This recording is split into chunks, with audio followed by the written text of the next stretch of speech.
Hello everyone, welcome to our channel again. And आज का हमारा टॉपिक है गॉस लॉ का एप्लीकेशन का सेकंड एप्लीकेशन जो था इनसाइड के लिए।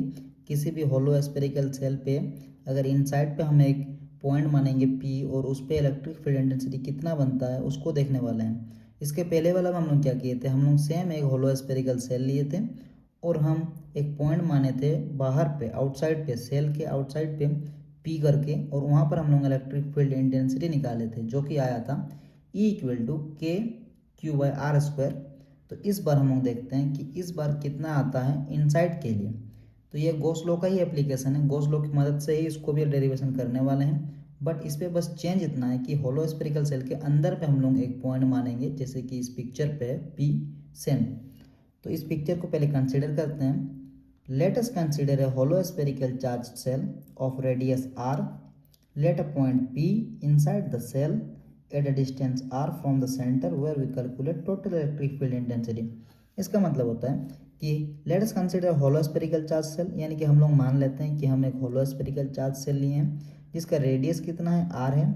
एक पॉइंट मानते हैं इनसाइड पे हम लोग जो कि है p, और जो कि कितनी दूरी पर है, r दूरी पर है। ठीक है, यहाँ से यहाँ तक का दूरी यहाँ पर r है, और इस पॉइंट पी पर ही हम लोग टोटल इलेक्ट्रिक फील्ड इंटेंसिटी निकालने वाले हैं। तो फिर से हम अकॉर्डिंग टू गॉस लॉ देखते हैं कि गॉस लॉ की मदद से, तो गॉस लॉ का फॉर्मूला होता है क्यू बाई एप्सिलॉन नॉट, जिसको हम लोग इक्वेशन 1 मान लेते हैं। और इसी का और एक फॉर्मूला होता है ई डॉट ए। देखो ई डॉट डी ए होता है एक्चुअली में, बट उसको इंटीग्रेट करके लास्ट में आना तो वही है, ई डॉट ए, तो डायरेक्ट लिख दिए हैं ई डॉट ए। ऐसे भी लिखोगे तो कोई दिक्कत नहीं है। इसको इक्वेशन 1 मान लिए, इसको इक्वेशन 2 मान लिए। उसके बाद देखो फ्रॉम इक्वेशन 1 एंड 2, इक्वेशन 1 और 2 से हम लोग लिख सकते हैं कि E dot A equal to Q by epsilon naught, जो कि यहाँ पर है। एंड देन देखो हम लोग जैसे डॉट प्रोडक्ट को हटाएंगे तो कॉस थीटा देना पड़ता है, इसीलिए E A cos theta equal to Q by epsilon naught को क्यू बाई एप्सिलॉन नॉट। उसके बाद देखो U A cos theta equal to Q equal to zero by epsilon naught. यहाँ पर जीरो क्यों आया, क्योंकि किसी भी होलो स्फेरिकल सेल पे जो अंदर में चार्ज रहता है वो हमेशा जीरो रहता है। ये बात आप याद रखिएगा, मैंने फिगर पे भी लिखा था क्यू इक्वल टू जीरो। तो आप लोगों को भी यहाँ पर क्यू के जगह पे जीरो बैठाना है, क्योंकि कोई भी होलो स्फेरिकल सेल पे अंदर का चार्ज जो रहता है वो हमेशा जीरो रहता है। तो E A cos theta equal to zero by epsilon not.